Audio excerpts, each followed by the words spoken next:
الرحیم رحمۃ اللہ علیہ کے یہاں ایک بیٹا پیدا ہوا. ان کا نام تھا ولی اللہ. ان کی پیدائش 1702 کے اندر ہے اور وفات 1762 میں ہوئی ہے. تو آپ پیدا ہوئے شاہ عبد الرحیم رحمۃ اللہ علیہ کے بطن سے اسی نسل سے شاہ ولی اللہ پیدا ہوئے.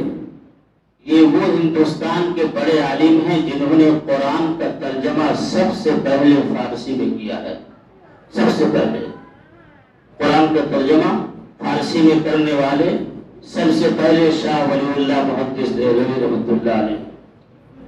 اور اردو میں ترجمہ کرنے والے ان کے دو بیٹے شاہ عبد القادر اور شاہ رفیع الدین. انہوں نے اردو میں ترجمہ کیا ہے, تفسیر لکھی ہے, آج بھی موجود ہیں. تو 1702 میں شاہ ولی اللہ محدث دہلوی رحمۃ اللہ علیہ پیدا ہوئے. انہوں نے جو کچھ علم حاصل کرنا تھا علم حاصل کیے. پھر اپنے علم میں بہارت پیدا کرنے کے لیے مدینہ تشریف لے گئے. وہاں سب سے بڑے شیخ ابو طاہر مدنی سے اجازت حدیث اور دوسرے علوم کی اجازت لے کر پھر وہ ہندوستان میں آئے اور درس و تدریس کی خدمت انجام دی.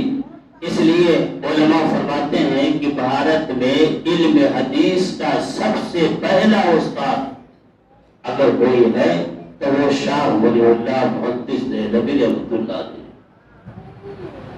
آپ کو اللہ نے 4 بیٹے عطا کیے.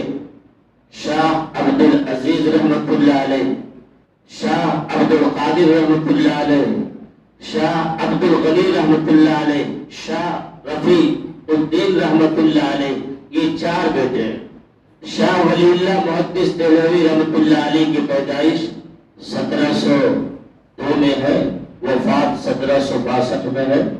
آپ کی وفات کے بعد بڑے بیٹے شاہ عبد العزیز رحمۃ اللہ علیہ نے خلافت سنبھالی اور 1773 میں آپ نے ان کے عزائم کو, ان کے ارادوں کو اور ان کی چالاکیوں کو انگریز کے ہوشیاروں کو سمجھا. اتقوا فراست المؤمن فإنه ينظر بنور اللہ. ایمان والوں کی فراست سے ڈریں کیونکہ وہ اللہ کے نور سے دیکھتا ہے. تو یہ بھانپ گئے, سمجھ گئے کہ انگریزوں کے ارادے صرف دنیا لینا نہیں ہے بلکہ دنیا کے ساتھ ساتھ دین کو بھی چھیننا ہے اور مسلمانوں کی تہذیب کو بھی چھیننا ہے, اس کے کلچر اور اس کی زندگی گزارنے کے طریقوں کو بھی چھیننا ہے. اس لیے آپ نے 1772 میں یہ فتویٰ دیا کہ انگریزوں کی فوج میں بھرتی ہونا حرام ہے اور انگریزوں سے جہاد کرنا فرض ہے. انگریزوں کو ہندوستان سے نکالنا ہر مسلمانوں پر فرض ہے. 1772 کے اندر یہ فتویٰ آپ نے جاری فرمایا. یہاں پر ایک نقطہ غور فرمائیں, وہ یہ ہے کہ اس ہندوستان میں بسنے والے بہت سارے قوم, بہت سارے ملل اور بہت سارے مذاہب کے ماننے والے ہیں. غور سے سنیں, 1772 سے پہلے کسی بھی قوم کے اندر انگریزوں سے جہاد کرنے کا شعور پیدا نہیں ہوا. اگر کہیں کسی تاریخ میں ہے تو کوئی دکھائے. 1772 سے پہلے مسلمانوں کے علاوہ کسی نے بھی انگریز سے جہاد کرنے کا فتویٰ اور جہاد کرنے کا مشورہ اور جہاد کرنے کا حکم اور جہاد کرنے کا آرڈر کسی مذہب والوں نے نہیں دیا. اگر انگریز سے جہاد کرنے کا فتویٰ اور جہاد کرنے کا کوئی حکم صادر کیا ہے تو سب سے پہلے کوئی قوم اگر تھی تو وہ مسلمان قوم تھی. یہ تاریخ ہے, اسے یاد رکھنی چاہیے. 1772 سے پہلے کہیں بھی کسی نے کوئی فتویٰ صادر نہیں کیا. اگر کیا ہے تو شاہ عبد العزیز رحمۃ اللہ علیہ نے کیا ہے. اب اس فتوے کے بعد 1772 کے فتوے کے بعد جتنی بھی تحریکیں اٹھی ہیں، چاہے جنگ آزادی ہو، چاہے جنگ پشاور ہو، چاہے جنگ شاملی کا میدان ہو، چاہے میدان بالا کوٹ ہو، اور چاہے جنگ آزادی ہو، چاہے تحریک ترک موالات ہو، چاہے تحریک جو ہے جنگ آزادی ہو، یہ جتنی بھی تحریکیں ہیں اللہ کی قسم یہ 1772 کے فتوے کے بعد وجود میں آئی۔ اس سے پہلے کسی بھی قوم کو شعور ہی نہیں تھا کہ ہمیں اس سے جنگ کرنی ہے۔ اسی وجہ سے مسلم قوم اس معاملے میں سب سے زیادہ ماری گئی ہے، سب سے زیادہ۔ اب آپ نے فتوے صادر کر دیے، 1772 1947 میں ملک آزاد ہوا، 1772 میں آپ نے فتوے جاری کر دیے۔ اب فتوے کے بعد اس کے بعد جو سب سے پہلے سر اٹھایا ہے 1792 میں، وہ ٹیپو سلطان کا باپ نواب حیدر علی، وہ بھی شہید ہو گئے۔ پھر 1798 میں ان کا بیٹا سلطان ٹیپو نے سرنگا پٹم میں مقابلہ کیا ہے۔ اس میں اتفاق سے ایک منافق مسلمان ہی تھا جسے میر جعفر کہتے ہیں، اس نے سارے راز بتلا دیے۔ ٹیپو سلطان بھی سرنگا پٹم پہ شہید ہو گئے۔ جب میسور کا علاقہ انگریزوں نے فتح کر لیا تو خوش ہوا کہ چلو مسئلہ حل ہو گیا، میسور کا علاقہ فتح ہو گیا۔ پھر اس کے بعد نواب سراج الدولہ نے پلاسی کی جنگ لڑی ہے، اور 22 گھنٹوں کے اندر اس پلاسی کی جنگ میں میر صادق کی غداری کی وجہ سے وہ بھی شہید ہوئے، اور بالآخر مسلمان اس جنگ میں بھی وہ مغلوب ہو گئے، جیت نہ سکے، شہید کر دیے گئے۔ اس کے بعد انگریزوں نے دیکھا کہ یہ تو بڑا عجب معاملہ ہے، مسلمان اور بگڑ جائیں گے، تو اس نے 1824 میں راجہ رنجیت سنگھ کو گورنر بنایا پنجاب کا۔ چنانچہ ان سے مقابلہ کے لیے مختصراً عرض ہے سید احمد شہید رحمت اللہ علیہ اور سید شاہ اسماعیل شہید رحمت اللہ علیہ، جنہوں نے 900 مجاہدین اور 10,000 مریدین کو لے کر بالا کوٹ کے میدان پر مقابلہ کیا، لہذا ایک کے جو ہے قائد بنے مولانا جعفر تھانیسری، اور دوسرے کے قائد بنے حضرت مولانا امداد اللہ مہاجر مکی رحمت اللہ علیہ۔ نتیجہ یہ ہوا کہ رنجیت سنگھ اس میں بھی کامیاب ہوئے اور مسلمان مغلوب ہو گئے۔ جب یہ ہوا تو پھر اس وقت کے بڑے بڑے علماء جیسے مولانا جعفر تھانیسری، مولانا عبدالرشید گنگوئی اور مولانا قاسم نانوتوی، اور اسی طرح سے حاجی امداد اللہ مہاجر مکی رحمہ اللہ تعالی، انہوں نے بیٹھ کر مشورہ کیا کہ ہماری انفرادی طاقت بہت کمزور ہے، ہم انگریزوں سے کیسے مقابلہ کر سکتے ہیں؟ تو مولانا قاسم نانوتوی رحمۃ اللہ علیہ کھڑے ہوئے اور آپ نے فرمایا کیا ہماری تعداد غازیان بدر سے بھی کم ہے؟ ہم مقابلہ کریں گے۔ میرے آقا صلی اللہ علیہ وسلم کے صحابہ اور یاروں کی تعداد 313 کی تھی، اور مشرکین کی 1000 سے بھی زائد تھی۔ انہوں نے مقابلہ کیا تھا، اللہ نے فتح نصیب فرمائی۔ ہماری تعداد تو غازیان بدر سے بھی زیادہ ہے، لہذا مقابلہ کریے گئے، لیکن یہ مولوی حضرات اس میں بھی مغلوب رہے اور اس میں بھی شہادت ہوئی، زخمی ہوئے۔ 1857 کے اندر پھر جو ہے جنگیں ہوئی ہیں، اور پھر اس میں سارے لوگ شریک ہوئے ہیں، دیش کے لوگ اس میں شریک ہوئے ہیں، سب نے قربانیاں دی ہیں، ہر مذہب کے ماننے والوں نے قربانیاں دی ہیں، لیکن سب سے زیادہ اگر کوئی خون بہایا ہے، کوئی قوم اگر ہے تو وہ مسلم قوم ہے، مسلم قوم ہے۔ جب یہ تحریکیں اٹھتی رہی تو وائسرائے سے برطانیہ نے یہ پوچھا کہ بار بار یہ تحریک کیوں اٹھ رہی ہے اور بار بار یہ احتجاج اور آندولن کیوں ہو رہے ہیں؟ تو انہوں نے برطانیہ سے بھارت میں کچھ مبصرین اور کچھ تجزیہ نگار بھیجے کہ پتہ لگاؤ معاملہ کیا ہے۔ تو یہاں آنے کے بعد اس نے جانچنے کے بعد کہا کہ بھارت میں جب تک 3 چیزیں موجود رہیں گی یہ تحریک اٹھتی رہے گی، یہ آندولن ابھرتے رہیں گے اور یہ احتجاج بلند ہوتے رہیں گے۔ 3 چیزیں جب تک ختم نہ کی جائیں اس وقت تک یہ تحریکیں دھیرے دھیرے وقتاً فوقتاً اٹھتی رہیں گی۔ تو اس نے کہا سب سے پہلے قرآن جب تک موجود ہے یہ تحریک اٹھتی رہے گی۔ دوسرا، جب تک علماء موجود ہیں یہ تحریک اٹھتی رہے گی۔ اور تیسرا، جب تک جذبہ جہاد مسلمانوں کے دل میں ہے یہ تحریک اٹھتی رہے گی۔ مسٹر تھامسن بہت بڑا مورخ ہے، اس نے لکھا ہے اپنی یادداشت میں، اپنی کتابوں کے اندر لکھا ہے کہ اس فیصلے کے بعد صرف 3 سالوں میں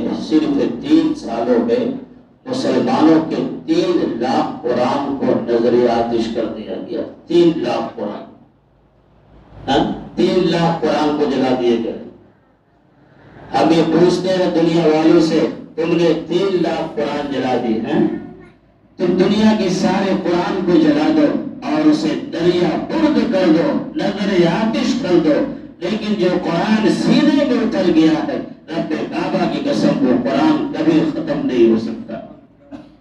یہی تو امتیاز ہے مسلمانوں کا، یہی امتیاز ہے۔ حضرت مولانا پیر فقیر ذوالفقار رحمۃ اللہ علیہ ایک بار امریکہ گئے تو وہاں ہر مذہب کے لوگ بڑے بڑے جمع ہوتے تھے، عیسائی فندر پادری بھی اور ہندو پنڈت بھی، مسلم مولوی بھی۔ تو مشورہ یہ طے پایا کہ مجلس کی شروعات ہر آدمی اپنے اللہ کے کلام سے کرے، اپنے اللہ کے کلام سے کرے۔ تو انہوں نے قرآن سورہ فاتحہ پڑھی، اس کا ترجمہ سنا دیا۔ انگریز کی جب باری آئی تو اس نے بائبل پڑھا، تو انہوں نے فرمایا کیا یہ بائبل اسی زبان میں ہے جس زبان میں اللہ نے اتارا تھا؟ اس نے کہا نہیں، یہ انگریزی زبان میں ہے، اس کا ترجمہ ہے۔ تو آپ نے کہا کہ تب یہ اللہ کا کلام نہیں ہے، یہ تو مخلوق کا ترجمہ کیا ہوا ہے۔ پنڈتوں نے اپنی کتاب پڑھی، کہا یہ کیا اللہ کا کلام ہے؟ کہا نہیں، ترجمہ ہے۔ تو سب نے بالاتفاق فیصلہ کیا روئے زمین پر اگر اللہ کی کتاب اور اللہ کا کلام ہو تو ہو جیسے اللہ نے اپنے نبی مطہر پر نازل فرمایا تھا، اگر کوئی قوم کوئی مذہب ہے تو وہ مسلمان ہے جس کے اوپر اترنے والی قرآن جیسے اللہ نے غار حرا میں اتارا تھا، آج بھی وہ قرآن اسی ہو بہو کے ساتھ موجود ہے۔ یہ اعزاز اور مرتبہ اگر حاصل ہے تو صرف مسلمانوں کو، صرف مسلمانوں کو ہے کہ نہیں؟ اتنا بڑا مرتبہ ہے۔ اور مسلمان قرآن کو صرف اس لیے رکھا ہے ابا اماں مر جائیں گے تو قرآن کھانے کے لیے قرآن کھول دیا جائے، دو آدمی لڑ جائے تو قسم کھانے کے لیے قرآن اٹھا لے، بہت جنات پکڑ لے تو پھر جھاڑنے پھونکنے کے لیے قرآن اٹھا لے۔ صرف 3 مقصد کے لیے مسلمان قرآن رکھا ہوا ہے۔ حالانکہ ان 3 مقاصد میں سے کوئی بھی مقصد نزول قرآن کا مقصد نہیں ہو سکتا ہے۔ ہاں یہ الگ بات ہے کہ یہ فائدے آپ کو مل جائیں، حاصل ہو جائیں، لیکن مقصد نزول قرآن کا یہ تھا کہ لوگ قرآن کے مطابق زندگی گزاریں۔ اللہ نے اس لیے قرآن کو اتارا تھا۔ تو 3 لاکھ قرآن جلا دیے، نظر آتش کر دیا اور لکھا مسٹر تھامسن نے کہ 3 سالوں میں 14,000 علماء کو پھانسی دی گئی۔ 14,000 مولویوں کو لٹکا دیا گیا۔ جن علماء کو فضول سمجھا جاتا ہے اور جن علماء کو کسی اور سماج میں اتنی عزت نہیں دی جاتی جتنی دی جانی چاہیے، یہ وہی علماء تھے جنہوں نے ہمارے ملک کو آزاد کرایا، قربانیاں دے کر، خون دے کر، بلیدان دے کر، بیوی بچوں کو یتیم اور بیوہ بنا کر، ماں اور باپ کو بے سہارا بنا کر آج پھر حکومت ان مولویوں سے ٹکرا رہی ہے۔